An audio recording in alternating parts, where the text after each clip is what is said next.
arranquemos con la clase. Para los que no vinieron el martes pasado, me vuelvo a presentar por última vez. Mi nombre es Martín Larrea, voy a ser el profesor de la materia. Vamos a tener clases los lunes y los jueves conmigo, de 2 a 4 teoría, de 4 a 6 la práctica. En el aula virtual ya está el cronograma de la materia, parciales, proyectos, los temas que vamos a ir viendo clase a clase. La materia es por promoción, tienen que sacarse una A o una B en los parciales y además aprobar el proyecto. No importa si lo aprueban de una o van a recuperatorio del proyecto, eso no afecta a la promoción. Con eso tienen la promoción, que la promoción es, en lugar de rendir el examen regular final común, rinden un solo tema. También por escrito, pero es un solo tema. ¿Sí? Para poder rendir esa promoción tienen que estar en condiciones de que yo les pueda pasar la nota, por lo tanto tienen que tener las correlativas. El acceso a la promoción no se vence. O sea, si acceden a la promoción, la rinden cuando estén en condiciones de rendirla. No hay ningún problema. Lo único que tienen que hacer es, al momento de rendirla, avisarme: Martín, yo promocioné, me anoté en la mesa de la semana que viene, así yo les preparo un examen diferente. ¿Está bien? Bien. Con respecto a algo que vos me habías preguntado de los proyectos, la universidad, a partir de una reglamentación nueva, permite que cuando si intentan cursar una materia, la desaprueban y la vuelven a cursar el cuatrimestre siguiente. Si ustedes aprobaron los proyectos cuando la intentaron cursar el cuatrimestre anterior, la universidad ahora permite que les demos por aprobados los proyectos en el nuevo intento que están haciendo de cursar. Lo vamos a hacer, ¿sí? Con una sola condición: tienen que haber venido a rendir los parciales. O sea, si ustedes intentaron cursar el cuatrimestre pasado, no pudieron cursar la materia, pero aprobaron el proyecto, ahora, lo vamos a hacer más adelante porque falta con el proyecto, vamos a habilitar un formulario, ustedes se van a poder anotar en ese formulario y pedir que le reconozcamos el proyecto del cuatrimestre anterior. ¿Cuál va a ser la condición nuestra? Que hayan venido a rendir los parciales. Aunque los hayan desaprobado, no importa, pero que hayan venido a rendir. Si cumplen esa condición, les damos por aprobado el proyecto de este cuatrimestre. Y no lo tienen que hacer. ¿Está bien? Bien. ¿Alguna duda con lo que es la administración de la materia? ¿Preguntas? ¿No? Buenísimo. Entonces, ¿qué es lo que vamos a hacer hoy? La idea de hoy es brevemente repasar lo que vimos la clase pasada con respecto a la motivación. Y vamos a trabajar un poco en lo que es el repaso del paradigma orientado a objetos, trabajando con Eclipse. No va a haber Eclipse hoy, lo haremos en el pizarrón. ¿Está bien? Lo que yo les había comentado en la clase pasada es que cuando hablamos de programación, hay tres elementos que son fundamentales. ¿Sí? Son los tres elementos que más se destacan cuando pensamos en software, en programación, en desarrollo. Por un lado tenemos la interfaz gráfica, que es lo que vemos nosotros cuando interactuamos con un software, desde una aplicación de escritorio, de una aplicación de celular, una página web. Eso tiene toda una ciencia, cómo yo presento la información para que sea fácil de usar. Les debe haber pasado en algún momento usar una aplicación que resultó ser muy intuitiva y usar otra aplicación que fue un dolor de cabeza entender cómo usarla. Eso no tiene que ver con las estructuras de datos que usaron, si usaron un if, si usaron un while. No, tiene que ver con decisiones que van a cómo se presentan las cosas. Desde los colores, el tipo de letra, la organización, todo eso es toda una ciencia que tiene que ver con lo que se llama interacción humano-computadora, experiencia de usuario, user interface y un montón de cosas más. ¿Sí? Ese es uno de los pilares. El otro tiene que ver con lo que llamamos la lógica, qué es lo que hace mi programa. Más allá de lo que yo presento, qué es lo que hace el programa. Busca en un archivo la palabra más larga y la compara con la más corta. Esa es la lógica. Ahí es cuando nos sentamos y armamos los if, los while, las llamadas recursivas, los métodos auxiliares. Todo eso trata con la lógica del problema. Y la tercer pata son las estructuras. Porque las estructuras son lo que mantienen todo unido. Porque al final del día, nuestros programas, con su interfaz gráfica, con su lógica, tratan con datos. Mi función recibe un parámetro. Ese parámetro es un dato. Será una cadena de caracteres, serán los datos de una persona, será un montón de cosas, pero son datos. Y lo que mantiene a todos esos datos unidos es una o muchas estructuras de datos. y en mi lógica, para poder resolver la lógica de mi programa, de alguna forma voy a tener que interactuar con esa estructura de datos. Tendré que buscar información, sacar información, poner información, modificar información, lo que sea, sobre una estructura de datos. Por eso nos vamos a centrar exclusivamente en esta materia en estructuras de datos. ¿Sí? A lo largo de la materia vamos a ver distintos tipos de estructuras de datos, porque algo que yo les comentaba en la primera clase es, hay una relación utilidad de la estructura, facilidad de la estructura. Vamos a tener estructuras de datos que van a ser muy fáciles de entender, van a ser muy sencillas de usar. No vamos a resolver muchos problemas con esas estructuras. Y después vamos a pasar a estructuras más complejas de definir, más complejas de entender, más complejas de usar, pero vamos a resolver un montón de problemas con esas estructuras. Entonces entra en esta balanza parte de la decisión que hay que tomar al momento de definir una estructura y decir, bueno, ¿qué es lo que yo pretendo? Que sea fácil de usar, pero no me resuelva muchos problemas, que sea complicada de usar, pero me resuelva muchos problemas, y ese es el análisis que van a tener que hacer. Que lo estoy simplificando mucho. ¿Sí? Cuando hablamos de que algo sea fácil de usar o que sea una buena estructura, entran en juego muchos factores. Qué tan fácil es de programar, qué tan fácil es de llamarla. E incluso también lo que hablábamos con lo que vamos a ver de tiempos de ejecución. ¿Cuánto tarda en resolver las cosas esta estructura? Hacíamos el ejemplo en la otra clase de un diccionario de la Real Academia Española. El diccionario es una estructura, porque agrupa un montón de palabras y sus definiciones. Pero a su vez, el diccionario está armado para favorecer ciertos tipos de acciones. El diccionario está pensado para buscar el significado de una palabra, porque está ordenado alfabéticamente. Si yo lo uso para otra cosa, buscar cuál es la palabra más larga, lo puedo hacer. No es imposible, es posible, es complejo. Porque no está armado para eso el diccionario. La estructura no está armada para eso. Si yo quisiera tener un libro como una estructura de datos que favorezca buscar palabras por su longitud, lo organizo distinto. En términos de la descripción de la estructura sería lo mismo, un libro con palabras y sus significados. Pero cambio cómo voy a ordenar las palabras en función del uso que yo le quiera dar a ese libro. Lo mismo va a pasar con las estructuras. Nuestras estructuras van a tener formas, esas formas van a tener que ver con los atributos de instancia de una clase probablemente, pero a su vez, todo el trabajo que nosotros hagamos al momento de agregar un elemento a esa estructura o al momento de sacar un elemento de esa estructura va a estar pensado para favorecer ciertas acciones con esa estructura. ¿Sí? Y así vamos a ir viendo las estructuras a lo largo de la materia. ¿Se entiende esto? Bien. ¿Alguna pregunta? ¿Dudas? Perfecto. Y todo esto lo vamos a hacer programando en Java. Lo vamos a hacer usando el paradigma orientado a objetos. Lo vamos a hacer usando el paradigma orientado a objetos porque el paradigma nos ofrece ciertas ventajas que están buenas para una estructura. Yo voy a querer poder usar una estructura sin preocuparme cómo está implementada. De la misma forma que yo uso mi auto sin entender cómo funciona un motor. Sí, le pongo nafta, la nafta hace boom boom adentro y el auto funciona. Hasta ahí llega mi conocimiento de un motor. Y no necesito saber más del motor para poder usarlo. Cuando hay algún problema, se lo llevo a alguien que sí sabe más de eso. Yo quisiera poder usar las estructuras de la misma manera. Para eso, el paradigma nos da estos conceptos de abstracción, de encapsulamiento. Poder usar una estructura sin saber cómo está implementada tiene que ver con la abstracción. Es una estructura.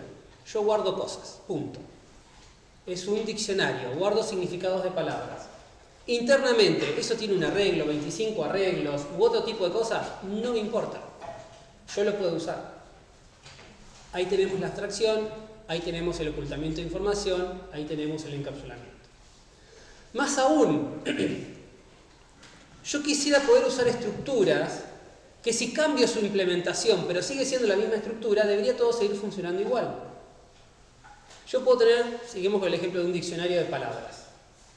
Imaginen un programa, tenemos nuestro diccionario. Ese diccionario guarda palabras y sobre ese diccionario yo voy a buscar palabras. Y yo voy a hacer todo un programa en torno a eso. Guardar palabras, guardar significados, recuperar palabras con sus significados. Y hay una abstracción en cuanto a que yo no sé cómo está hecho ese diccionario. No me importa. Abstracción. Pero quizás pase que venga alguien y me diga, che, hicimos un mejor diccionario. No te preocupes cómo son los detalles de implementación. Pero en este nuevo diccionario las búsquedas de palabras son un 20% más rápidas. Buenísimo. Me viene bárbaro. Voy a dejar de usar el diccionario que yo estaba usando antes y voy a empezar a usar este nuevo diccionario. ¿Me siguen? Estoy pasando de la 1.0 a la 2.0. Ese cambio debería ser transparente a todo mi código, porque sigue siendo un diccionario. Sigo queriendo hacer lo mismo con el diccionario. Guardar palabras con su significado, recuperar palabras con su significado. Que esto sea el diccionario 1.0 o el 2.0 no debería cambiar la forma como yo uso el diccionario. ¿Está? ¿A eso te refieres con transparente? Eso sería una transparencia en cuanto a la implementación. Y el paradigma orientado a objetos también favorece eso. Porque cuando con el paradigma, quizás. Ahí. Sí, cerramos. ¿Esa no está rota? ¿Esta está rota? Sí. Los que están cerca de una tecla de luz, préndanlas a ver si se ve mejor. Gracias.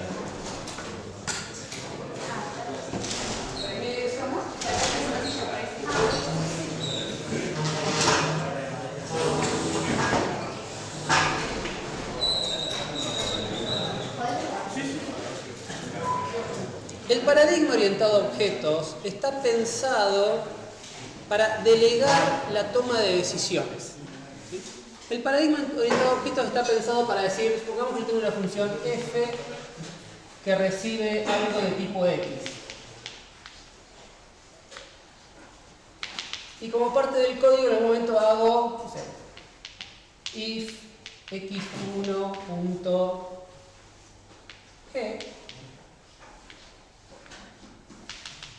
pasa tal cosa. ¿Sí? Supongamos. El paradigma orientado a objetos está pensado para que al momento de ejecutar esto, yo no tengo ni idea qué se está ejecutando acá. Yo sé que se ejecuta una G que pertenece al objeto x1, que está definido con un tipo estático x. Pero si yo tengo una jerarquía de herencia en donde G está definido en X, esta G de X puede también que tenga su propia versión en Y y puede que también tenga su propia versión en Z. El polimorfismo y la vinculación dinámica de código lo que me dice es que en este momento, en ejecución, yo no sé qué hay acá. ¿Qué es lo máximo que sé? Que hay algo de tipo X y que la G existe. Y yo sé que la G existe porque G está definida en X, que es el tipo estático de este objeto. ¿Por qué hace esto el paradigma? Porque el paradigma lo que propone es, si el día de mañana aparece una clase nueva, W, con una nueva versión de F, más quiere decir que cambió la implementación de F, yo no tengo que salir a modificar mi código. Este código que está acá sigue funcionando, aunque yo le pase una instancia de W. ¿Sí? Sí. En otros paradigmas, en paradigmas anteriores, como puede ser el paradigma imperativo, un borrador.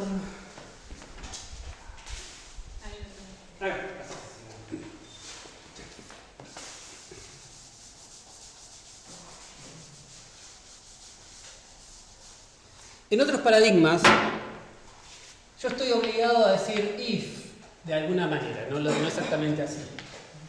X es de X, hago esto.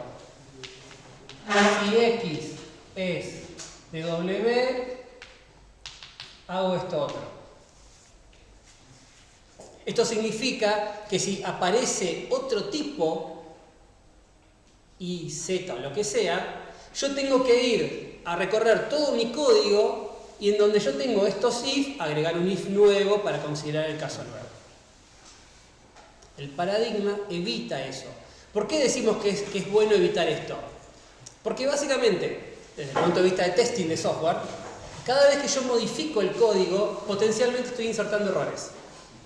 Entonces, si yo tengo que insertar una modificación en mi código, agregar una clase nueva, mientras menos código yo escriba como resultado de agregar esa clase nueva, menos chances de errores hay.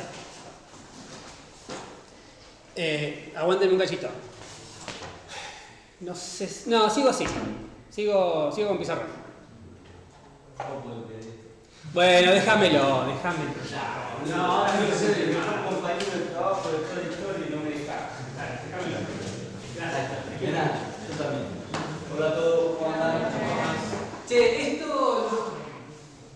estaba ahí. Cuando yo estaba buenísimo, boludo. Pensé que para un montón de cosas. Sí, para pasarla de. Es híbrida.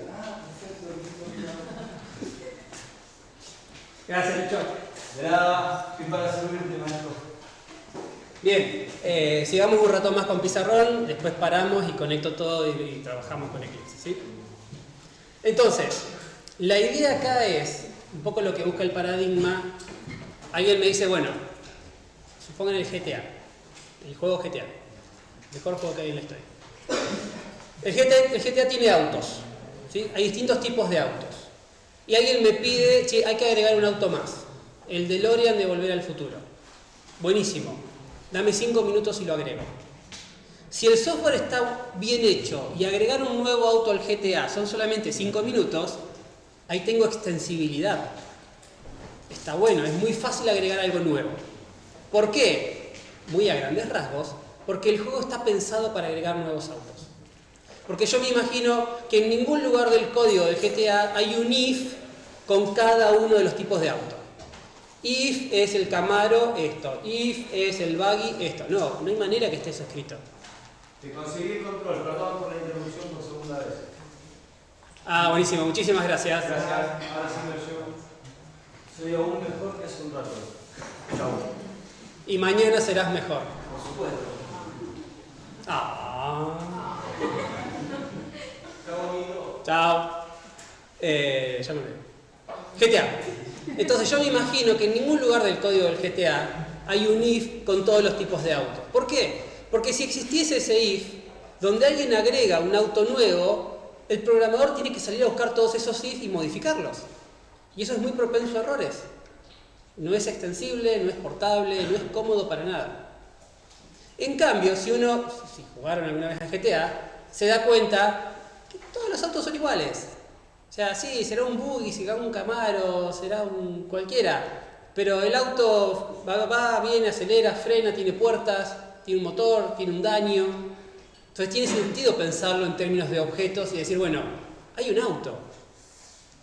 No sé, Tommy Vercetti se sube a un auto y maneja el auto. Si ese auto es un Camaro, un Buggy, dependerá ciertas cosas de cómo las resuelve el auto, pero sigue siendo un auto.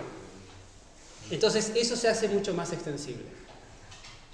Distinto es, esto no es perfecto, ¿sí? No podemos hacerlo todo perfecto para que todo sea fácil de agregar. Distinto es, siguiendo con el ejemplo del GTA, en el GTA no hay viento, por ejemplo. Si juegan el juego, no hay viento. Alguien viene y dice, che, queremos agregar un tornado. Y dame un par de meses, porque yo no pensé mi juego para que sea extensible en términos del viento. Lo pensé para que sea extensible en términos del auto, que no tiene sentido. ¿Me siguen con eso? Y eso tiene que ver con el código. Y eso para nuestras estructuras nos va a servir mucho. Porque vamos a tener una estructura, el diccionario de palabras. Y bueno, lo implementaremos de alguna manera. Por ahí ahora agarra y dice, bueno, tenemos un diccionario. ¿Qué hace el diccionario? Guarda palabras, recupera palabras. Listo, implementenlo. Si yo les pido que lo implementen ahora, lo más probable es que todos lo hagan con un arreglo. Está perfecto. Es muy noble el arreglo. Pero vamos a ver que hay mejores formas de implementarlo.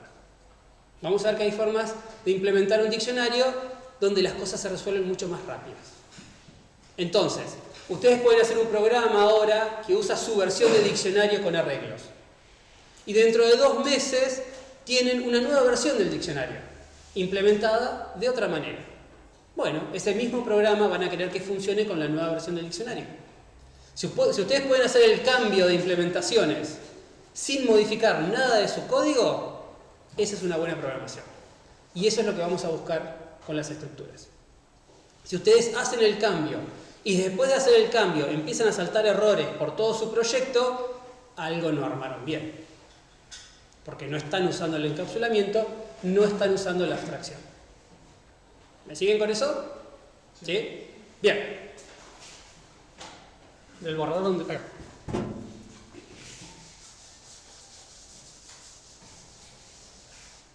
Entonces, repasando brevemente. Yo tengo A, que tiene F. Puedo tener B, que también tiene F y le cambia su significado. Sí. Y puedo tener C, que también tiene F y le cambia su significado. F. Y supongamos que B me agrega G. ¿Sí? A, B, C. A define a F, B hereda de A, cambia la implementación de F y agrega G. C cambia la implementación de F. ¿Está bien? Entonces,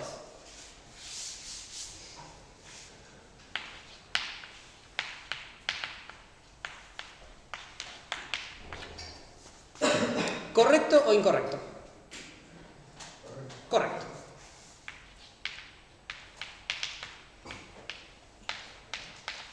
¿Correcto o incorrecto? Correcto. Correcto.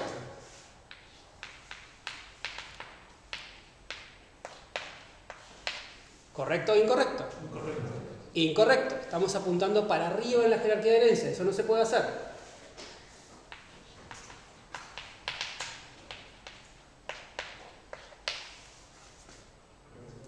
Correcto. Estamos apuntando para abajo en la jerarquía de herencia. Eso sí se puede hacer.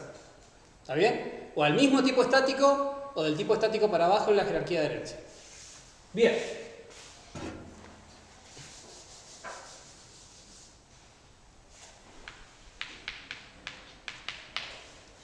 ¿Correcto o incorrecto? Correcto. ¿Correcto o incorrecto? Correcto. Bien.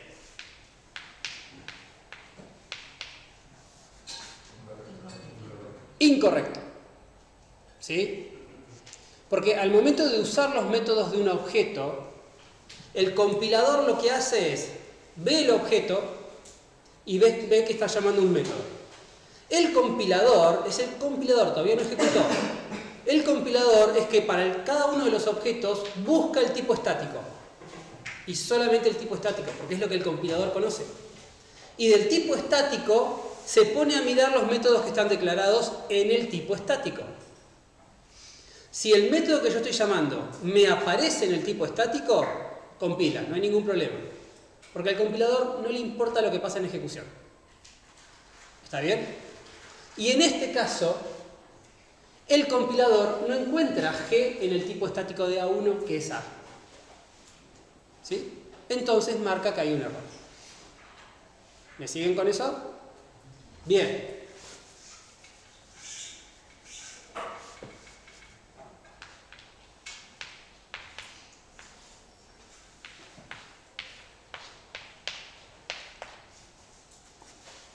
¿Correcto o incorrecto? Correcto. ¿Qué es lo que estoy haciendo? Estoy haciendo un casteo. Vamos a hablar un poco de los casts, porque pueden llegar a aparecer.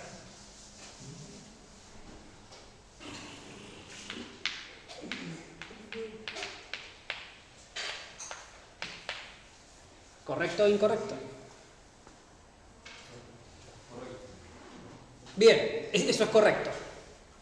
¿Qué es el cast? Han usado el casteo. Han hecho cast en Ipore, ¿cierto? Bien. ¿Qué hace el cast? Bien. Es muy importante que quede claro que el casteo o el cast no elimina el control de tipos. Lo relaja. Y hay una diferencia importante ahí. ¿Qué quiere decir relajar? El casteo es, en esencia, una promesa que le hacemos nosotros, programadores, al compilador. ¿Sí? ¿Por qué? ¿Correcto o incorrecto? Incorrecto. No podemos referenciar para arriba en la jerarquía de herencia. ¿Sí? Entonces, el compilador ve esto y dice, no, error. Usted no puede asignar para arriba en la jerarquía de herencia. ¿Qué es lo que hacemos nosotros programadores? Querido compilador, yo te prometo que en ejecución esto va a estar bien. Ese es el CAS.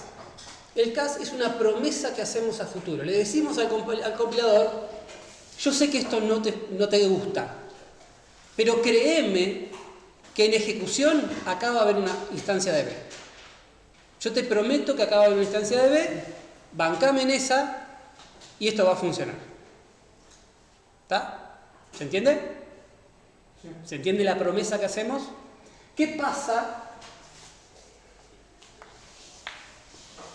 ¿Correcto o incorrecto? Compilar, pero hay un error en la ejecución. Correcto nivel de compilación. Porque el compilador no ejecuta. El compilador va línea por línea. El compilador ve esto y dice, ¿correcto? Sí, correcto. Ve esto, ¿correcto? Sí, me está haciendo una promesa que en ejecución esto va a tener una instancia de B. Yo le voy a creer la promesa. Y dice que esto es correcto. Después viene la máquina virtual de Java, la ejecución, que es donde se chequean las promesas. Y ahí sí, en ejecución, esto va a fallar. En ejecución, la máquina virtual de Java toma este objeto, ve la promesa que hicimos y dice, acá me prometieron que iba a haber una instancia de B. Minga, hay una instancia de B. Hay una instancia de A. Me mentiste, error en ejecución. ¿Está bien? ¿Por qué decimos que esto no elimina el control de tipos?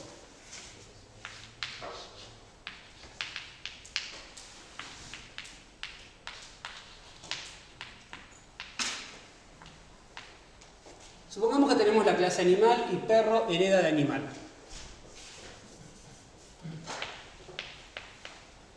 ¿Correcto o incorrecto? Desde el punto de vista del compilador, ¿correcto o incorrecto? Es incorrecto. ¿Por qué decimos que no se elimina el control de tipos? Porque el compilador ve esto y ve una promesa. Y nosotros le decimos, señor compilador, créame, yo le prometo que en ejecución el objeto A1 va a estar referenciando una instancia de perro. ¿Qué es lo que dice el compilador? Ni en pedo. No hay forma de que vos en ejecución referencies una instancia de perro siendo vos algo de tipo A. Porque el compilador sí conoce las jerarquías de herencia. Entonces el compilador puede mirar la promesa y decirle, no hay manera que vos cumplas esto, no te lo voy a permitir. Si vos me pones una B o una C, te lo permito porque es posible. Después en ejecución vemos si lo cumplís, pero es posible. Si yo pongo perro acá, no hay forma. Y ese CAS sí da un error en compilación. Entonces, sí existe un control de tipos. Está más relajado, pero el control de tipos existe. ¿Está bien? ¿Me siguen con eso? Bien. Y habíamos empezado a ver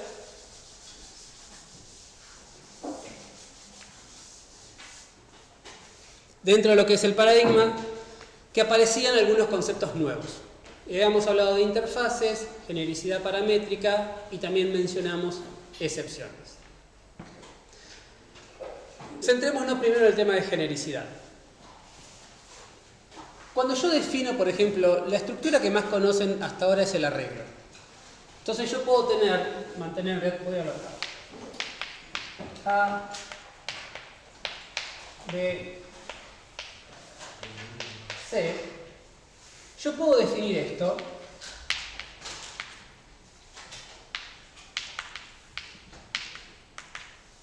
que es un arreglo de As. ¿Está bien? Y a este arreglo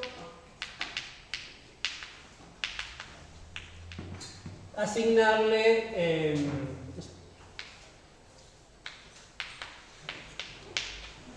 10 componentes. ¿Está? Bien. Este es un arreglo genérico en el sentido que yo puedo guardar cualquier cosa en este arreglo, siempre y cuando esa cosa sea un descendiente de A o una instancia de A misma. ¿Sí? ¿Me creen eso? Es como hacíamos recién. Yo puedo hacer mis A's de 0 y le asigno una instancia de A, mis A's de 1 y le asigno una instancia de B. ¿Está bien? Y eso va a funcionar. ¿Qué es lo que pasa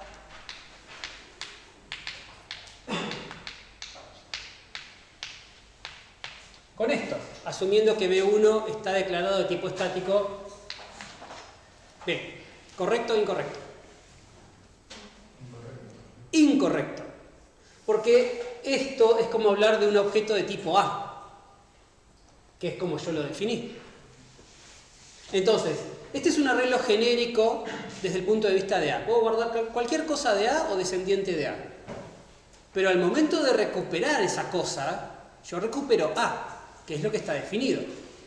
Entonces, en esta situación, que yo lo que quiero es recuperar un B, la única que me queda es el cast. Es la promesa de decirle, bueno, bancame, esto va a funcionar en ejecución. Yo estoy logrando en esta estructura guardar distintos tipos de cosas a partir de la herencia del tipo estático de la estructura. ¿Me siguen? Si yo acá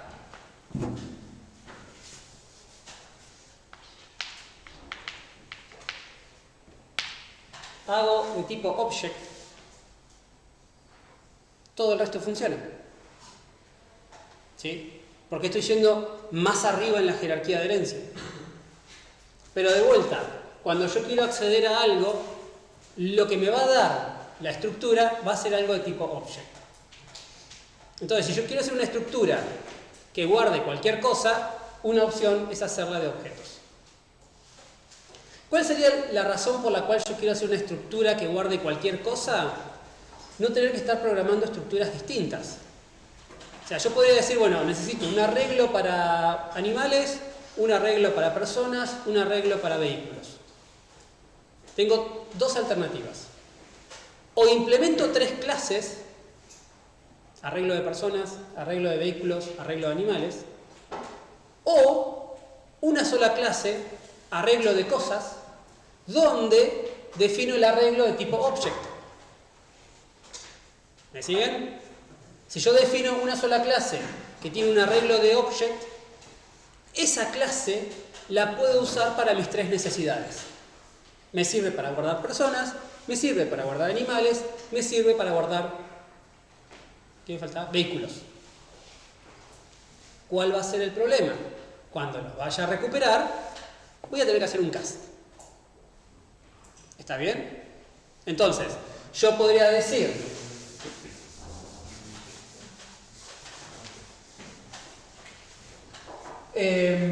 vamos a llamarlo, supongo que la clase es arreglo de cosas, AC de animales es new arreglo cosas, y tendré, por ejemplo, un ACA punto agregar new perl. ¿Sí? ¿Me siguen? Eso funciona. Porque este agregar espera algo de tipo object. Recuerden que esto es un arreglo de object. Yo hago un agregar que reciba algo de tipo object. Esto compila, funciona. Y ejecuta sin problema. Yo podría tener mi arreglo de cosas de AC vehículos. New, y decir mi arreglo de cosas vehículos punto agregar new auto. Y funciona, porque es un arreglo de object y espera object. ¿Me siguen? ¿Sí? Bien. ¿Qué es lo que va a pasar cuando yo quiera recuperar cosas?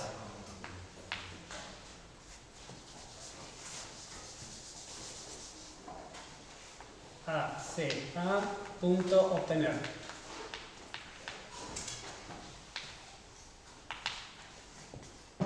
Y me devuelve uno aleatorio, no importa. ¿De qué tipo va a ser lo que me va a devolver esto? De tipo object. A lo sumo acá el programador dice, no, pero yo soy un buen programador, yo soy ordenado, yo sé que acá siempre estuve guardando animales, entonces voy a hacer un cast animales. ¿Está perfecto? ¿Qué pasa si uso el de vehículos? También me devuelve algo de tipo object. De vuelta, yo soy ordenado, hago el cast a vehículos. Y todo eso funciona. Y no está mal. ¿Por qué no está mal? Porque en lugar de programar 3 clases distintas, yo programé una sola y la estoy reusando. Y eso es bueno. Porque si yo fuese por la opción de programar 3 cosas, de vuelta me sale el testing de adentro. Mientras más yo programo, más chances de errores hay. Mientras menos código yo meta, menos chances de errores voy a tener. Esta es una mejor alternativa a tener 3 arreglos distintos, porque tengo que programar más. Pero el punto débil de esto es el tema del cast. Alguien, por error, en el arreglo de vehículos me puede insertar un animal y el compilador no va a decir nada, porque desde el punto de vista del compilador está todo bien, porque es un arreglo de object. Y a lo sumo después, en algún código en ejecución, saltará una excepción cuando se haga un cast. Y eso no está bueno. Entonces, ahí es cuando aparece otro tipo de genericidad, en donde yo defino una clase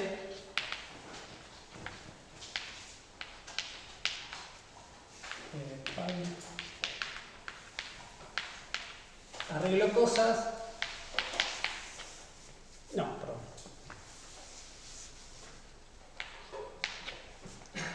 Y parametrizo la clase. De la misma manera que yo puedo parametrizar un método, que eso quiere decir que para poder usar ese método tengo que pasarle un parámetro, si no, no funciona el método, yo puedo parametrizar una clase.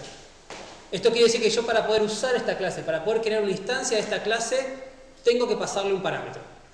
Y ese parámetro es una clase. Y yo después, acá tengo mi E, que es un arreglo de este tipo, que yo no sé qué es este tipo ahora, porque es un parámetro, que recibo por parámetro. Y así empiezo a usar E por todos lados. Y el compilador me dice, está todo bien. Después, cuando yo vaya a usar la clase y diga, quiero mi arreglo de cosas para animales, es como que el compilador crea internamente una nueva clase en donde reemplaza todas las E por la clase que yo le pasé. Y si después lo hago con vehículos, hace lo mismo con vehículos. De esa manera te ahorras de hacer el casting. Exactamente. ¿Por qué hacemos esto? ¿Cuál es la ventaja? Por un lado, de nuevo, estoy escribiendo código una sola vez. Escribo menos código, menos chance de errores. Pero ahora gano el control de que los métodos para agregar y sacar cosas no van a estar esperando un object. Van a estar esperando lo que yo haya instanciado de este parámetro. ¿Sí? Entonces, cuando yo defina mi objeto arreglo de vehículos de tipo arreglo cosas vehículos, todos los métodos automáticamente van a esperar y devolver vehículos. Siguiente línea de código, arreglo de cosas de animales, todos los métodos esperan animales. Entonces tengo más control en tiempo de compilación. No hay forma que en compilación alguien me inserte un vehículo en un arreglo que fue definido para animales. Porque ahora sí el compilador lo va a chequear. ¿Está bien? Y eso es lo que llamamos genericidad paramétrica. ¿Me siguen con eso? Sí. ¿Se puede definir, por ejemplo, el arreglo de cosas de un tipo animal, usarlo como si fuera un tipo de animal el arreglo de cosas y definirlo de nuevo abajo ¿Sí? de otro objeto y usarlo distinto? No hay ningún problema. Y esto lo que tiene que es cuando no lo vamos a hacer inmediatamente, pero lo vamos a empezar a hacer en unas semanas y un poco va a volar la cabeza. Si yo tengo una clase que es paramétrica, por ejemplo mi clase C con un tipo E, yo podría decir la clase C de perro, que se llama C1. ¿Sí? Como recién, arreglo de cosas, arreglo de animales, arreglo de perros. Pero esto es un parámetro, y el parámetro es una clase. ¿Qué es lo que ocurre? Esto también es una clase. Entonces, C, perdón, siempre me confundo.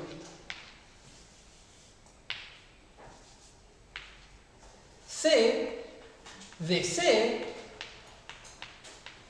perro también es una clase, donde el parámetro de la clase es una clase que tiene como parámetro perro. Volvamos al ejemplo del arreglo de cosas. Yo puedo tener la clase arreglo de cosas de un tipo paramétrico. Eso quiere decir que yo puedo definir mi arreglo de cosas de animales.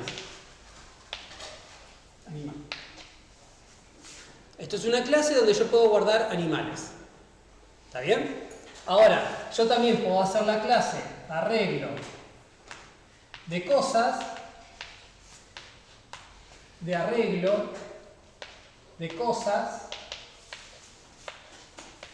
de animales. Esta es una clase donde yo puedo guardar clases que guardan animales.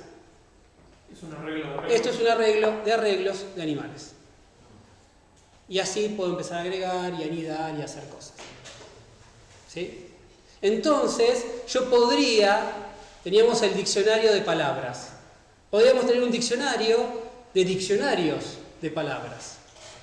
Y esto va a empezar a crecer y vamos a empezar a combinar un montón de cosas. ¿Está bien? ¿Me siguen hasta ahora? ¿Sí? Bien. Bánquenme 10 minutos que conecto todo y seguimos con Eclipse. Bien. Vamos a seguir con la clase.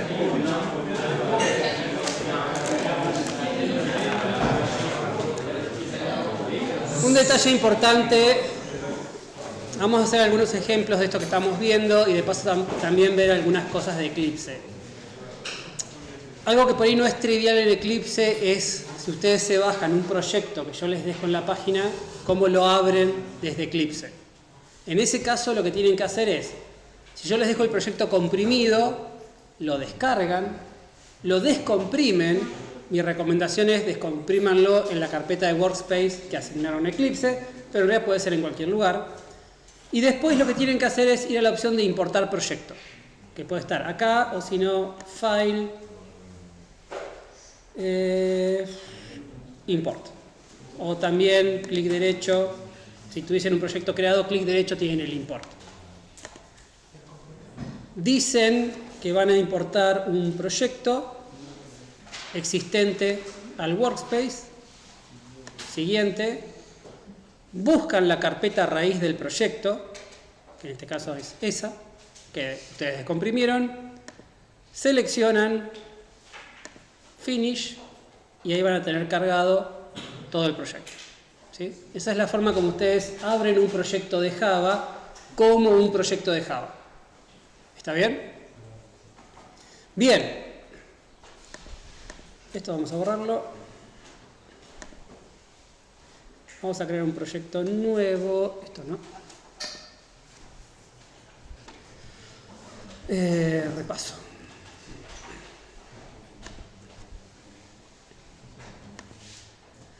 Bien. Vamos a hacer algunas cosas con Java. En particular quiero que empecemos haciendo temas relacionados con lo que se llama excepciones y después, si nos da el tiempo, repasamos algunas de las cosas que vimos acá en el Java mismo. Vamos a suponer una situación. Supongamos que vamos a crear una clase. ¿Soy yo o se ve borroso? No, sos vos. Se ve borroso. Se ve borroso, sí. lamentablemente no puedo hacer nada para solucionarlo. Bien.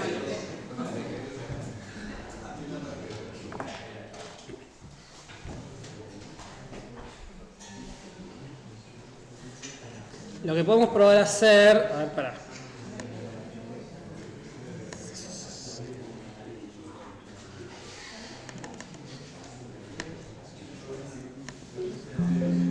Puedo probar cambiar la resolución para ver si así se ve un poco mejor.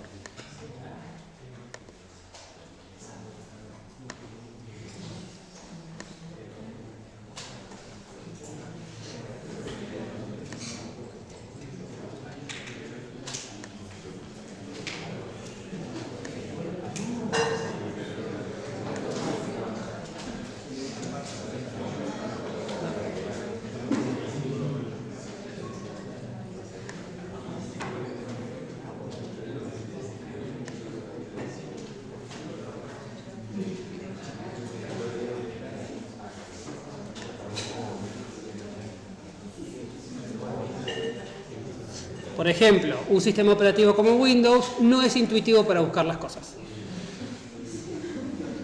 Quiero cambiar la resolución, nada más. Estaba más abajo.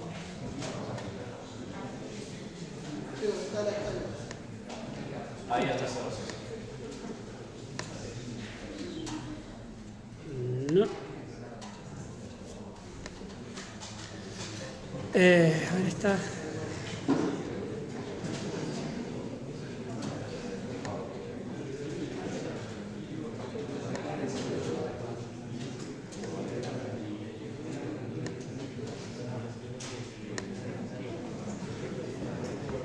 Es poco lo que puedo hacer.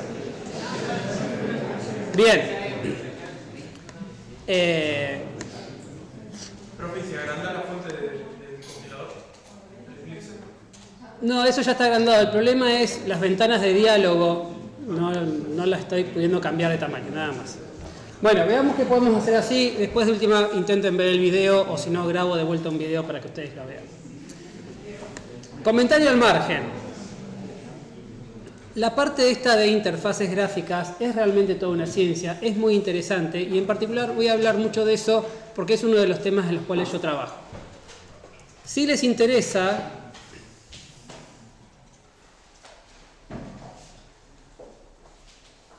ignoren las recomendaciones de YouTube, por favor. Hay una materia que se llama Interacción Humano-Computadora, que doy yo, que todas las clases están disponibles en Internet. Y, por ejemplo, hay una clase de 1 hora sobre la usabilidad de la aplicación de parquímetros de Bahía Blanca. ¿Por qué? Porque es una porquería. Y merece 1 hora de discusión solamente por la interfaz gráfica de esa aplicación y la porquería que es esa aplicación. Bien. En realidad ahora anunciaron que van a poner una nueva que hizo La Plata, todavía no está en funcionamiento. Pero esperemos que sea mejor. Bien, supongamos que tenemos una clase Pokémon. Pensemos en las cartas de Pokémon. No se hagan que nunca jugaron con las cartas de Pokémon. Las cartas de Pokémon siguen el modelo de cualquier juego de cartas. Es un personaje que tiene, no sé, velocidad, fuerza, energía y después se hacen batallas con eso. Supongamos que tenemos un Pokémon que tiene un atributo fuerza, un atributo velocidad y un nombre. Un constructor que va a recibir nombre, fuerza y velocidad.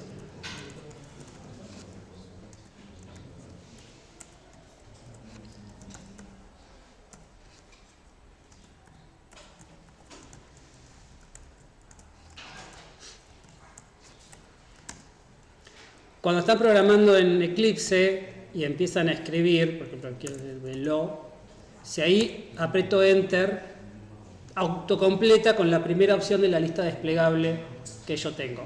Y si en algún momento quieren forzar que aparezca la lista de sugerencias, es control espacio.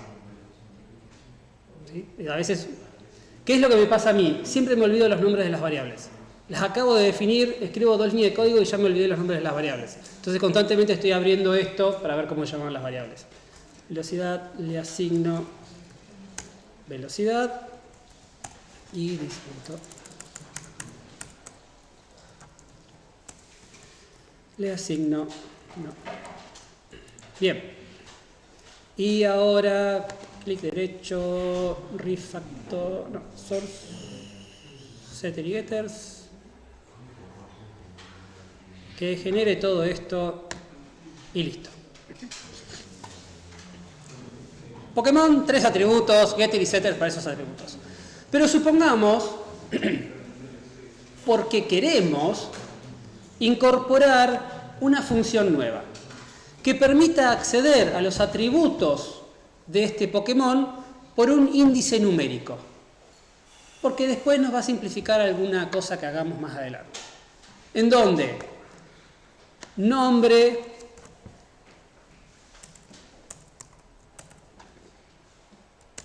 tengo el teclado, ahí está. Nombre es índice 0, velocidad es índice 1 y fuerza es índice 2. Entonces, perdón, vamos a hacerlo sin nombre para que no me complique la vida. 0 y 1. Y hacemos un public int obtener por índice int i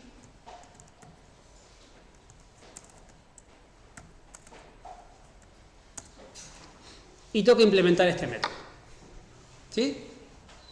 ¿Ven? Ya me olvidé de los índices que asigné.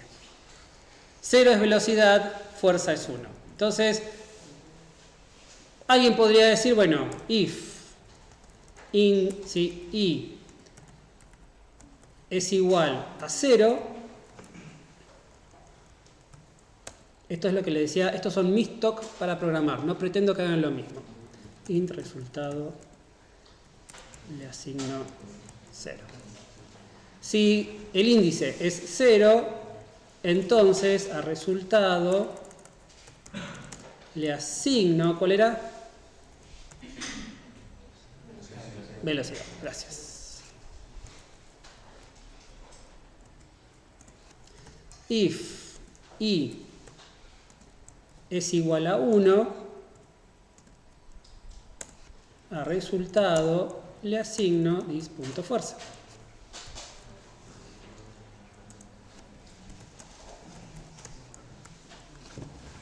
A mí me gusta que la primera línea de una función sea la definición de la variable que va a dar el resultado, la última línea de la función es el retorno del resultado. Stock mío, yo lo trato en terapia, hagan lo que ustedes quieran. Bien. ¿Tiene sentido esto que estoy haciendo? Sí. ¿Qué problema tengo acá? Que si querés agregar un nuevo índice con otro número, agregarle if también. Bien. Ese es un problema, lo vamos a tratar más adelante.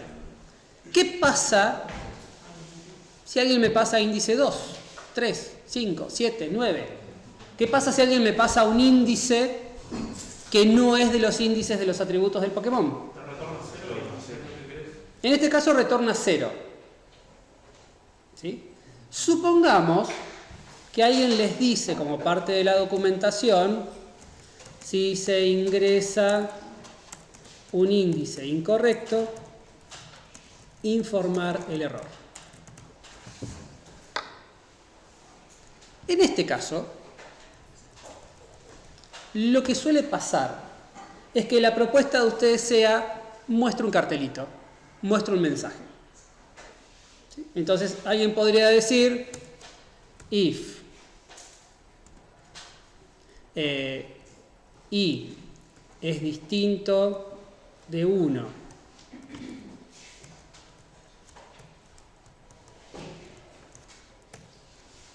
e i es distinto de 0, entonces tengo una situación de error. ¿Me siguen? Y dirían system.out.println error en el índice. Y esto funciona. Si yo ahora esto vengo acá. Pero después no te pondría el cero del resultado. Ahora vamos a ver todo lo que esto implica.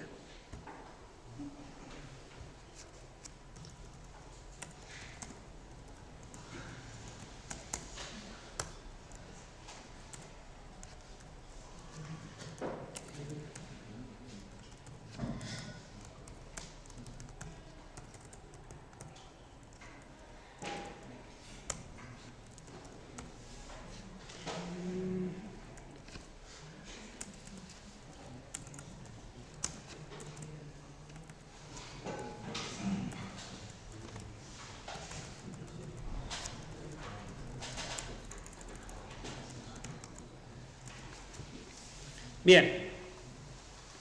Eclipse, van a ver que cuando Eclipse detecta un error subraya en rojo, pero también subraya en amarillo. Amarillo son advertencias. No voy a hablar de testing, porque esto también con el tema de testing no los voy a aburrir con eso, pero lo que hace Eclipse es detectar situaciones que no son erróneas, pero son raras. En la jerga de testing, estos se llaman malos olores. Son cosas que no son errores, pero ¿por qué definís una variable y después nunca la usás? ¿Qué es lo que está pasando acá? Dice, este valor de variable local nunca es usado. Eso es raro. No es un error de compilación, pero no tiene mucho sentido lo que estás haciendo. Esos suelen ser los amarillos de Eclipse. ¿Qué pasa si yo ejecuto esto? Me retorna 0 y me va a mostrar un mensaje por consola. ¿Está bien? ¿Cuál es el problema que tiene esto? Desde un punto de vista más profesional, si se quiere, lo que alguien dijo, lo que alguien planteó es: Pokémon es una clase, es un TDA, es un tipo de dato abstracto. ¿Sí? Es una clase que me provee un servicio a un programa que yo estoy haciendo. ¿Me siguen? ¿Por qué se está metiendo con la salida de información? ¿Qué derecho tiene Pokémon a decidir que los mensajes de error se muestran por consola? ¿Quién se cree que es Pokémon? No es la interfaz gráfica Pokémon. Es una clase que es un Pokémon. Y la responsabilidad del Pokémon es ser un Pokémon. No tiene por qué estar el Pokémon decidiendo que va a mostrar información por consola. Y no es malo el planteo que está haciendo. Porque quizás esta clase Pokémon es parte de un juego en Android que no tiene por qué estar mostrando cosas por consola. ¿Me siguen? Sí sirve, obviamente lo hacemos mucho para cuando estamos debugueando, pero en términos de vista de una aplicación, de un programa, Pokémon es un Pokémon. La interfaz gráfica tiene que resolverse por otro lado. O por lo menos la decisión sobre cómo manejar situaciones de error no tiene que ser de Pokémon. Tiene que ser de quien está usando la clase Pokémon. ¿Me siguen? Y eso llevó a la necesidad de poder indicar errores sin meternos con la interfaz gráfica. ¿Sí? Entonces empezaron a aparecer varias alternativas. Una de ellas podría haber sido, bueno, si hay un error, Pokémon no muestra nada por pantalla, pero devuelve un valor que no hay forma que sea un valor verdadero ni de fuerza ni de velocidad, un número negativo. Podría ser, ¿eh? Yo podría haber puesto acá resultado, le asigno -1. Esto lo puedo sacar, porque si no entra el if del 0 ni entra el if del 1, no modifica resultado y esto retorna -1. ¿Está bien? ¿Cuándo me funciona eso? Cuando realmente yo tenga un valor que puedo separar del resto de los valores. ¿Sí? Porque si acá el resultado podría ser cualquier número numérico y no puedo devolver -1. Por ahí hay un Pokémon que tiene fuerza -1, entonces ya no puedo usar -1 para transmitir un error. Estoy sobrecargando el significado de un valor. Es un parche, pero no es el mejor parche. Y ahí es donde aparece esta idea de decir, bueno, informemos errores, informando errores, mandándole una señal al programador de que ocurrió un error. Y eso aparece en la forma de lo que se llaman excepciones. ¿Está bien? Y ahora vamos a ver un poco de eso. Las excepciones ya las han tratado, ya les han aparecido mensajes de error por consola, de que algo no funcionó, de que intentaron acceder a un puntero nulo, de que dividieron por 0. Todos esos mensajes que aparecen por consola cuando yo intento hacer eso, son excepciones que saltaron, que nadie se hizo cargo de esas excepciones y terminaron en la pantalla principal. ¿Sí? Entonces aparece el concepto de excepciones. Las excepciones van a ser clases. Clases como cualquier clase que nosotros vamos a tener. Nosotros podemos tener, por ejemplo, ¿cómo lo podemos hacer? New class. Índice incorrecto. Índice incorrecto es una clase, pero yo voy a decir que voy a usar esta clase para transmitir una señal de error. Yo voy a usar esta clase para informar que se accedió erróneamente a los índices del Pokémon. Y para hacer eso, lo que voy a hacer es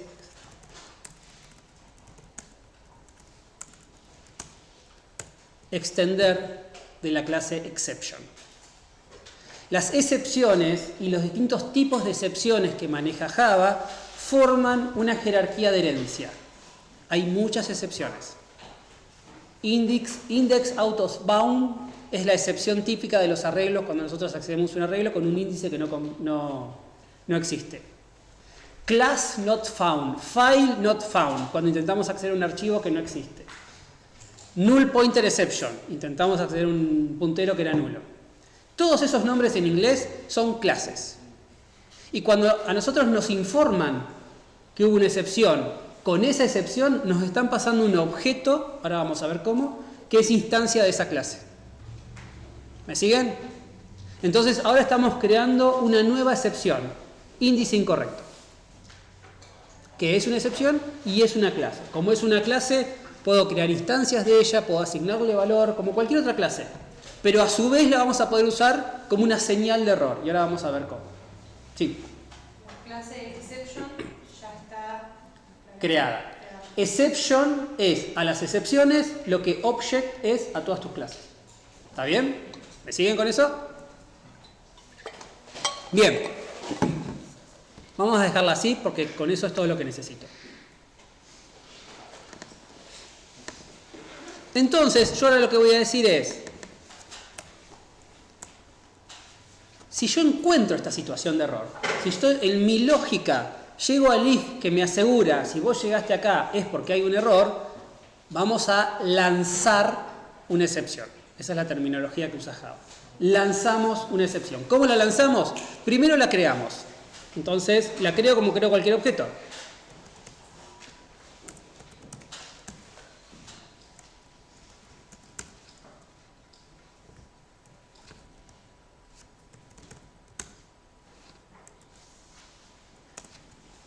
¿Qué es lo que no le gusta? Perdón. Ahí está. Y una vez que tengo mi objeto, a este objeto yo le puedo poner mensajes, le puedo poner valores. Esto es un objeto como una clase como cualquier otro. Lo puedo usar para transportar toda la información que yo quiera. Lo que vamos a hacer es lanzar la excepción. Y eso se hace con una palabra reservada nueva. Throw exception.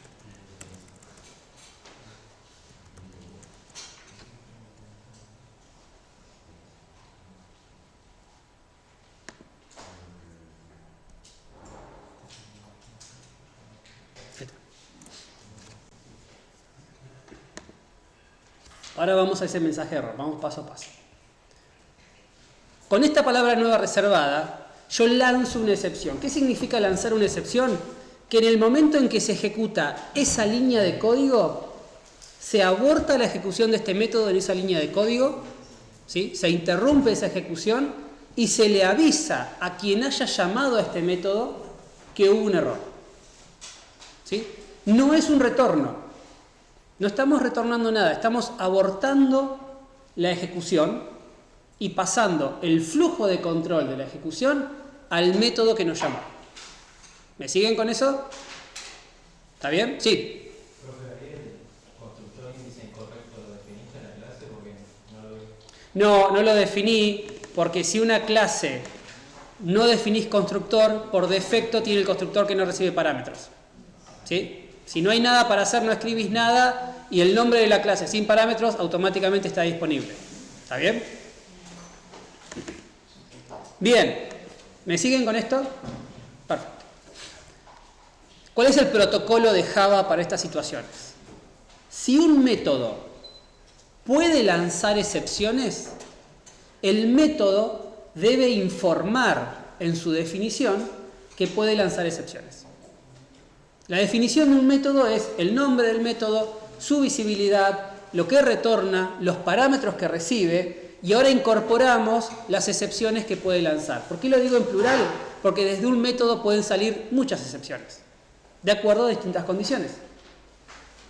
Entonces, lo que incorporamos ahora en la definición del método, cuando corresponda, esto no va a ir siempre, es la palabra reservada throws, con F, y acá va un listado de todas las excepciones que podrían surgir de este método, que en este caso es una sola.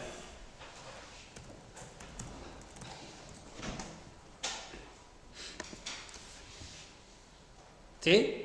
¿Me están siguiendo? Entonces, nuestro método tiene una situación de error.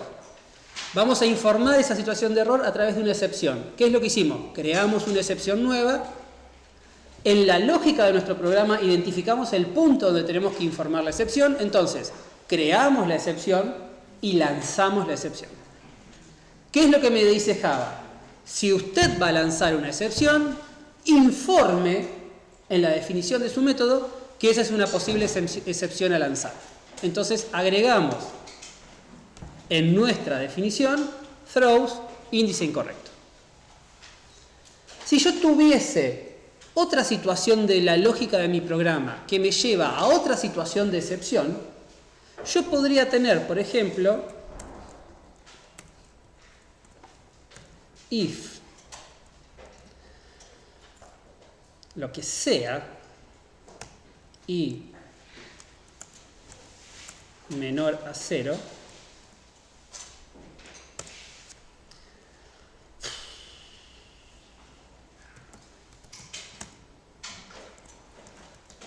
estoy inventando algo que no tiene sentido, pero es para demostrar la idea, nada más, ¿eh?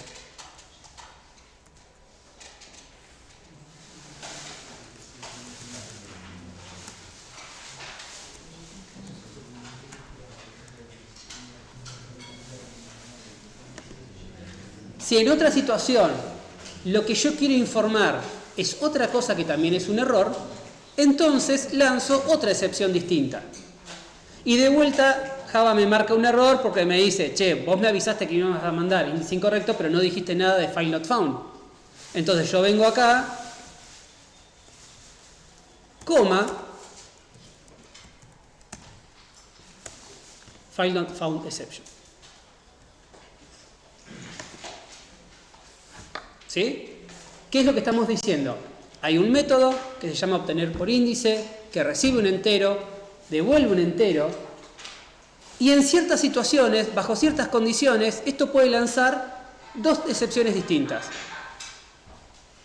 Una puede ser índice incorrecto, la otra puede ser file not found. ¿Me siguen? Bien. Esto no termina acá. Desde el punto de vista de nuestra clase Pokémon, que su responsabilidad es ser un Pokémon, ya está todo listo. Índice incorrecto, devuelve valores en función del índice. Si los índices no son correctos, hay situaciones de excepción que se comunican de esta manera. No nos estamos metiendo con la interfaz gráfica. No nos estamos metiendo con cómo quiere el que va a usar la clase Pokémon manejar los errores. Solamente le informamos, che, hay errores, haz lo que vos quieras. Pero mi responsabilidad como Pokémon es decirte, me pasaste un índice incorrecto, eso no está bien, yo no te puedo devolver un valor, no te voy a devolver un valor, te voy a informar que hubo un error. Manejate.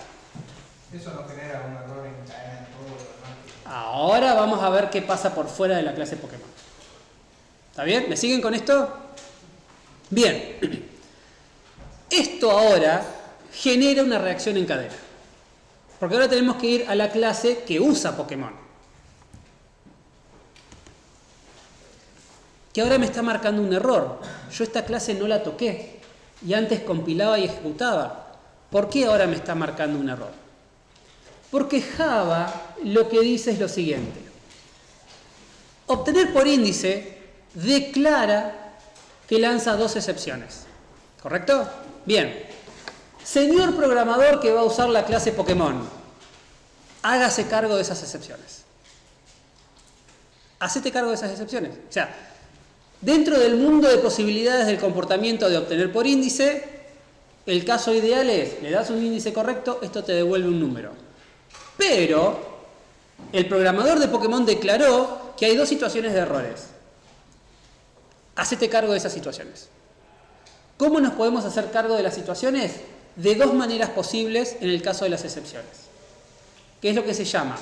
Manejar la excepción, reconocer que puede ocurrir esa excepción y escribir código para manejar esa excepción, o lavarnos las manos y pasarle el problema a alguien más. ¿Sí? Sí. ¿No rompe un poco el ocultamiento? O sea, no tenés que conocer qué posibles resultados te va a dar un método para atajar de las excepciones. No, porque vos deberías pensar las excepciones en términos no de cómo está implementada la clase, sino en términos de lo que la clase hace. ¿Sí? Es cierto lo que vos decís, potencialmente podés divulgar más información de la que deberías divulgar. Puede ser. Si ordenás bien las cosas, eso no debería ocurrir. ¿Sí? Ahora bien, nos ponemos del lado de quien usa Pokémon. Pokémon informa 2 situaciones de error. ¿Qué es lo que yo puedo hacer? Opción número 1, manejar las situaciones. Esto es, escribir código que básicamente lo que va a decir es, if salta esta excepción, hay que hacer esto. If salta esta excepción, hay que hacer esto otro. Pero no vamos a usar if. Pero lo que estamos haciendo en el fondo es un if. ¿Está bien? ¿Cómo se hace esto? Con otras palabras reservadas, las que se llaman try-catch. En Java yo puedo escribir un bloque de código. ¿Ya escribieron try-catch en Hippo? Bien. Try es un bloque de código. Dentro de un try yo puedo escribir todo el código que yo quiera. Incluso todo este método podría estar dentro de un try. No hay ningún problema con eso. Puedo poner una sola línea de código, puedo poner 20 líneas de código, puedo poner todo el código del método, todo lo que yo quiera. Pero lo que yo estoy poniendo dentro de ese try es como un código que está siendo observado por excepciones. Lo que estoy diciendo es, prestadme atención a este bloque de código porque de acá, de estas n líneas, podría saltar una excepción. Y yo quiero hacer cosas con esas excepciones. ¿Qué es lo que...? No sé a quién saludar. ¿Cómo se hace esto? Try, bloque de código que podría llegar a generar una excepción. ¿Qué es lo que le sigue? El catch. Un try va acompañado de uno o más catch. Ahora vamos a ver cómo funciona esto. ¿Qué es lo que yo voy a hacer? Listar las excepciones que podrían llegar a ocurrir. Entonces yo acá podría poner catch índice incorrecto esto, cat, y vamos a dejarlo así.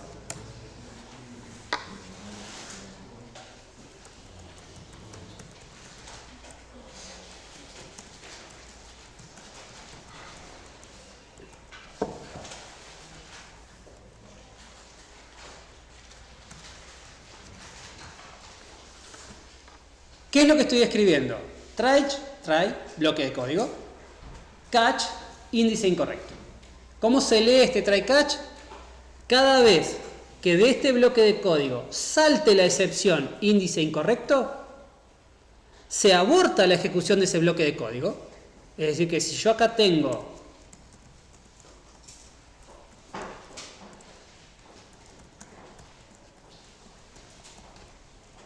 más líneas de código, si esta línea, obtener índice falla, se aborta ese bloque, no se llegan a ejecutar las otras dos líneas de código y automáticamente se empieza a ejecutar esta línea de código que hay acá. Esto es de vuelta un bloque de código dentro del cache. Puedo poner todo el código que yo quiera, se va a ejecutar todo ese código y una vez que se termina de ejecutar todo el código que está en el cache, automáticamente se continúa con la siguiente línea de código.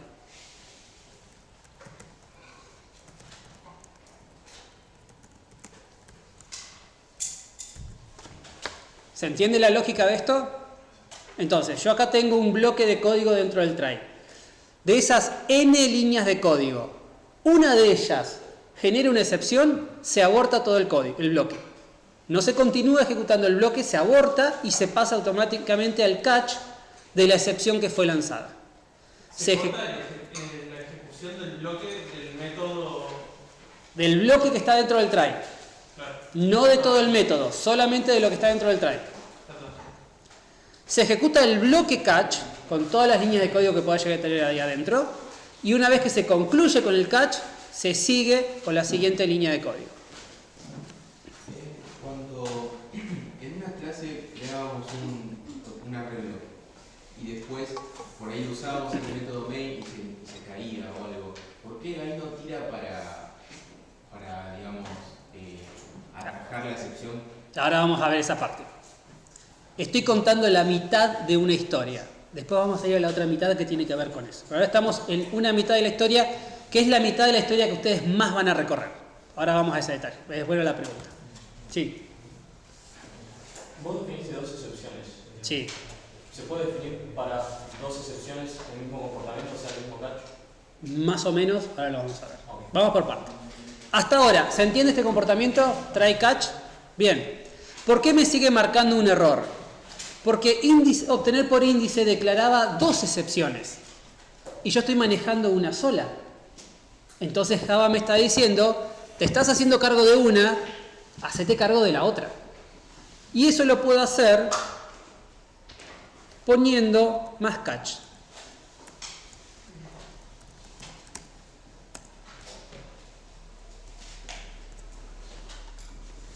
Incluso acá puedo no poner código y no hay ningún problema. Pero fíjense que ahora desapareció el error. ¿Por qué? Porque desde el punto de vista del compilador yo me estoy haciendo cargo de las dos posibles excepciones que podrían surgir de obtener por índice. ¿Me siguen con esto? Bien. Si yo esto lo ejecuto, ¿por qué? Ahí está. Otro detalle de Eclipse. Van a ver que Eclipse no tiene el botón compilar, porque Eclipse está constantemente compilando. Pero a veces no compila y no hay un botón para compilar. Y la única forma de forzar que compile es grabando.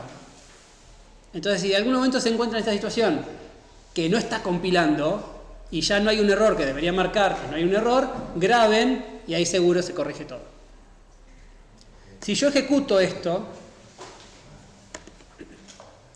fíjense que aparecen dos mensajes por consola. No son los mensajes por consola que estaban en Pokémon. No. Pokémon detectó el error, creó la excepción, la lanzó, en mi código principal la capturé, se ejecutó este print line y luego que se ejecutó este print line, se ejecutó este print line de acá. Si yo pongo acá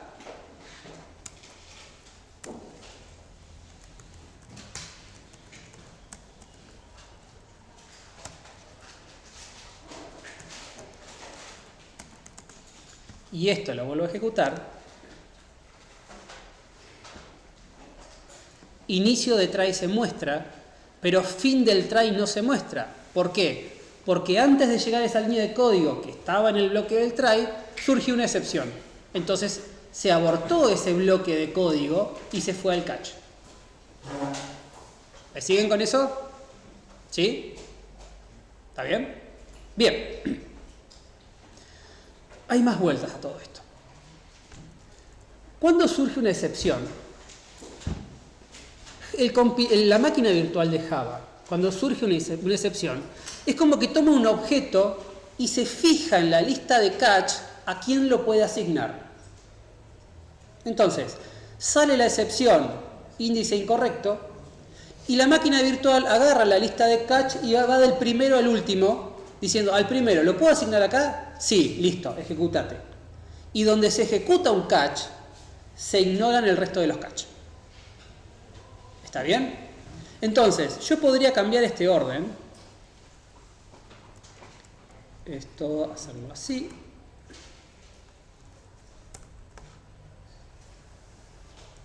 El comportamiento va a ser el mismo.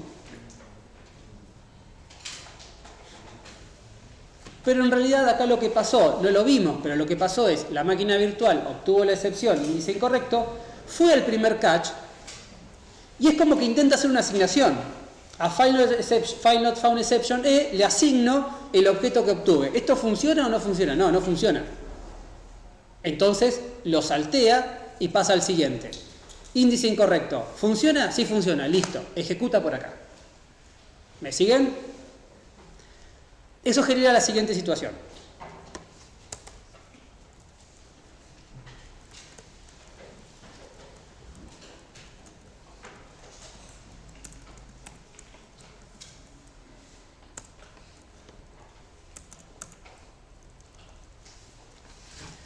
¿Por qué me marca las dos excepciones FileNotFound e índice incorrecto con errores?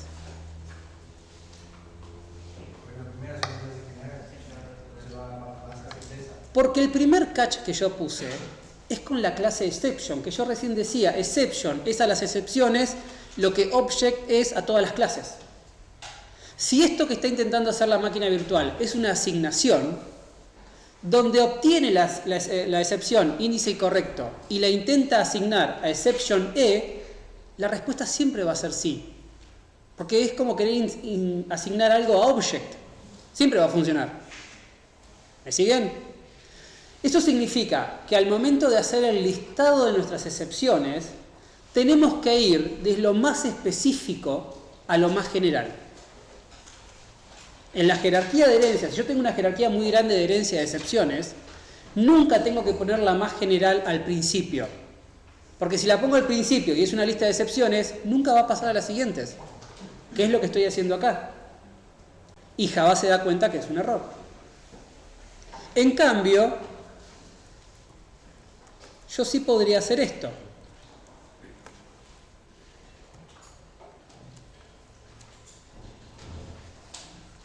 Y eso a Java no le molesta.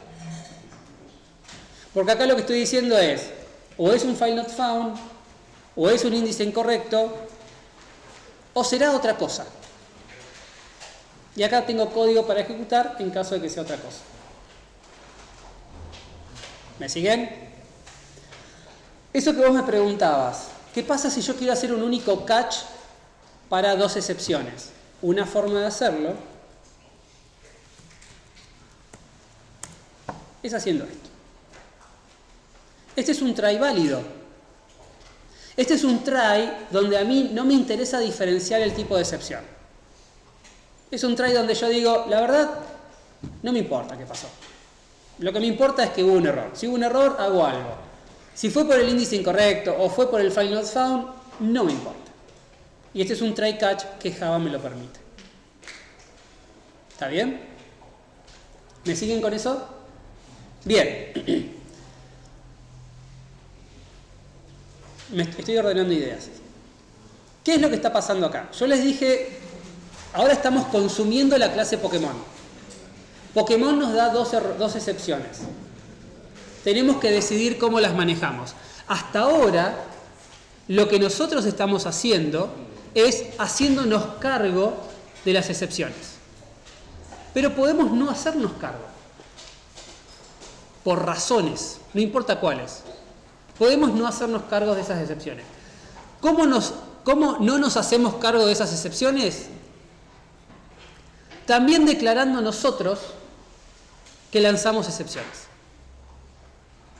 Entonces yo podría tener acá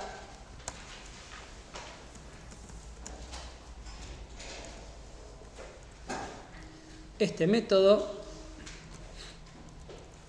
vamos a poner todo esto acá.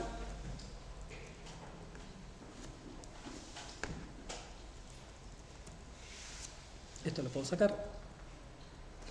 Esto pasa a ser una clase main que tiene un método f que hace esto y hace el manejo de excepciones y ahí está todo bien. De vuelta, f dentro de la clase main se está haciendo cargo de las excepciones. ¿Cuál es la alternativa? No me voy a hacer cargo de las excepciones porque no es mi responsabilidad, por razón la que sea, pero lo que voy a hacer es dejarla pasar. O sea, imagínense que yo soy main y esto es Pokémon. Pokémon me lanza una excepción a mí. Yo la agarro y se la paso a quien me haya llamado a mí. Yo no hago nada, solamente la dejo pasar para que alguien más se haga cargo. Para hacer eso, lo que tengo que hacer nuevamente es decir que yo lanzo también esas posibles excepciones, que son índice incorrecto, file not found.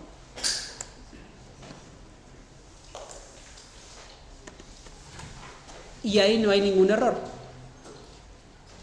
Fíjense que en ese caso, este método explícitamente no tiene que hacer el throw.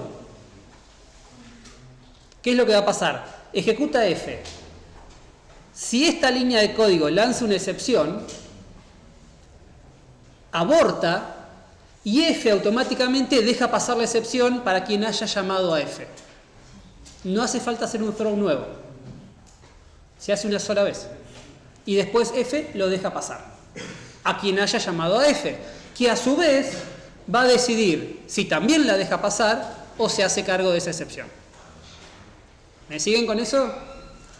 Y todas las combinaciones que ustedes quieran hacer, f podría manejar índice incorrecto, pero dejar pasar file not found. Entonces pongo una sola y hago un try catch para la otra. F podría manejar las dos excepciones y aún así declarar que puede lanzar una nueva excepción por alguna otra condición que es propia de f y no de Pokémon. Se puede armar toda una combinación de estas cosas. Esto genera lo que decía una reacción en cadena, desde Pokémon a main, a quien haya llamado a main, y así sube y sube, sube y sube. Cuando esto termina llegando al public static void main y nadie maneja la excepción, recién ahí es cuando nos aparece en consola todo ese chorizo en inglés de excepciones. Cuando a ustedes les aparecía por la consola null pointer exception, es que en toda una cadena de llamados de muchos objetos, alguien generó una excepción y empezó a hacerse un efecto en cadena de esa excepción. Y nadie la manejaba. Todos la dejaron pasar hasta llegar al main y ahí apareció por consola. ¿Me siguen con eso? ¿Sí? Bien. Para terminar el tema de excepciones. En Java, exception es la principal, pero en realidad hay dos jerarquías de excepciones. Porque en Java las excepciones pueden ser de dos tipos. Los que se llaman las checked exception, o excepciones chequeadas, y las unchecked exception, excepciones no chequeadas. ¿Cuál es la diferencia? Cuando nosotros trabajamos con checked exceptions, que son las excepciones que heredan de exception, estamos obligados a explícitamente mencionar las excepciones. Ya sea declarándolas en el throw, haciendo un try catch, porque si no, no compila. O sea, el compilador nos obliga a hacer un manejo explícito de las excepciones, ya sea con un try catch o con el throw y dejándola pasar. Pero algo tenemos que hacer. Esas son las checked exception, que son las que van a usar ustedes en las estructuras de datos. Pero Java también tiene otra categoría, que son las unchecked exceptions, que son excepciones que pueden ocurrir, pero no estamos obligados a explícitamente manejarlas. ¿Qué es lo que me preguntabas recién vos? Hay muchas excepciones en Java, como por ejemplo división por cero, que ustedes cada vez que hacen una operación matemática no estuvieron poniendo try catch. Y sin embargo, cada vez que hacen una división matemática, potencialmente podrían estar haciendo una división por cero, e incluso hay una excepción que es división por cero. Pero ¿por qué no están haciendo un try catch? Porque división por cero es parte de una jerarquía de excepciones que no requieren ser manejadas en forma obligatoria. Yo puedo hacer un try catch si quiero con división por cero. No va a haber ningún problema. Pero si no lo hago, no hay un error de compilación. Esas son las unchecked exceptions. Cuando trabajamos con excepciones que son checked, estamos obligados o a hacer el try catch o a indicar que la dejamos pasar. ¿Sí? ¿Por qué Java presenta estas dos categorías de excepciones? Porque en teoría estos dos tipos de excepciones distintas representan dos tipos de errores diferentes. Las unchecked exceptions son errores propios de la ejecución, que no podemos estar todo el tiempo controlando si se da o no el error, como es la división por cero. En cambio, las checked exceptions deberían representar errores en la lógica de lo que estamos haciendo. Es decir, errores que están definidos como parte del problema que tenemos que representar. Imagínense que ustedes leen un enunciado de un juego que hay que implementar, que se llama Pokémon, que tiene una clase que es Pokémon, y como parte de la definición nos dicen que si se intenta acceder con un índice incorrecto, se debe informar un error. Ese es un error que es parte del problema, es un error que es parte de la lógica del problema que estamos representando. Entonces, según Java, ese tipo de excepción se maneja con una checked exception. ¿Sí? Cuando leemos un enunciado, cuando resolvemos un problema, no nos aparece un texto del estilo si una referencia es nula se debe hacer tal cosa. No, eso no es parte de la lógica del problema. Eso es más propio de la programación. Eso es una unchecked exception. ¿Me siguen? Los libros que estamos usando en la materia presentan las estructuras en base a checked exceptions. Es decir, nosotros vamos a usar una estructura que se llama, por ejemplo, pila. Y vamos a guardar cosas y vamos a obtener cosas. Y en la definición de la estructura, más allá de su implementación, la definición de la estructura dice, si usted intenta obtener un elemento de la pila y la pila está vacía, eso es un error. No habla de arreglos, no habla de índices, no habla de punteros, está describiendo el comportamiento en términos de un TDA de cómo se comporta esa estructura. Entonces, ese manejo de error lo vamos a representar con una checked exception. ¿Sí? ¿Me siguen con eso? ¿Lo entienden? Lo van a empezar a trabajar, van a tener práctica con esto, pero es importante que lo entiendan. ¿Cuál es la contra de esto?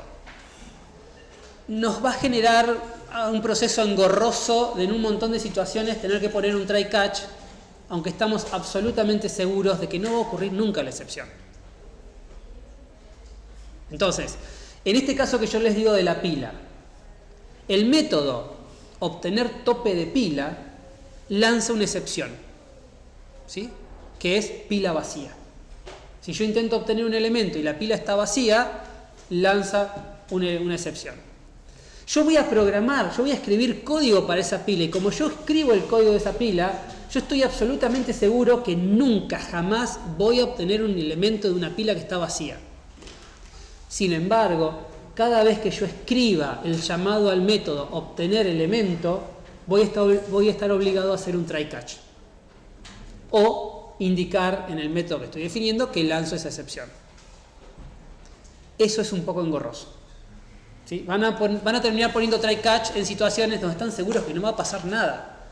Pero como son checked exceptions, estamos obligados a hacerlo. ¿Está bien? ¿Se entiende esto? Bien, vamos a parar acá. Todo este código y la clase después lo subo para que lo tengan accesible. Ahora va a venir Melina, van a venir los chicos de la ayudantía. Melina va a explicar en el pizarrón un poco lo que estuvimos viendo o lo que tienen para hacer. Che, sigo hablando. Sigo hablando. Melina va a hacer en Eclipse algo parecido a lo que tienen que hacer por el práctico 1 de repaso.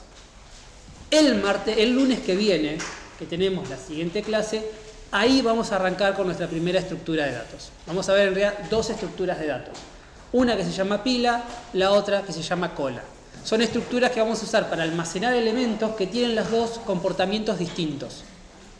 Y es como yo les decía, son las dos más sencillas de todas. Son las más lindas, las más fáciles de usar, las más fáciles de entender. No se puede hacer mucho, pero son nuestra puerta de entrada al mundo de las estructuras de datos, ¿sí? Y eso lo empezamos a hacer el lunes, ¿sí? Listo, suficiente.